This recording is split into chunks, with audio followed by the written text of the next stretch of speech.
X plus y plus z সমান 0 হলে x plus y by z minus 2y by z minus x plus y plus z by x এর মান নির্ণয় করো। দেখো x plus y plus z কত আছে 0, তাহলে আমি এখান থেকে এক্স প্লাস ওয়াইয়ের মান বের করে রাখবো। তাহলে এক্স প্লাস ওয়াইয়ের মান কত হবে মাইনাস জেড। আবার এখানে দেখো আছে জেড প্লাস এক্সের মান, তাহলে আমি এখান থেকে জেড প্লাস এক্সের মান বের করে রাখছি মাইনাস ওয়াই। আবার এখানে আছে ওয়াই প্লাস জেড, তাহলে এখান থেকে আমি ওয়াই প্লাস জেড সমান কত পাবো মাইনাস এক্স বের করে রেখে দিলাম। এবার যেটার মান বের করতে হবে সেটা টুকে নিচ্ছি।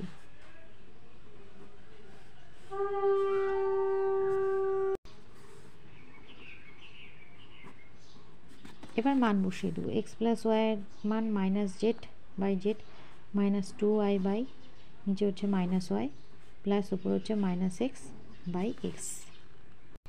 কাটাকাটি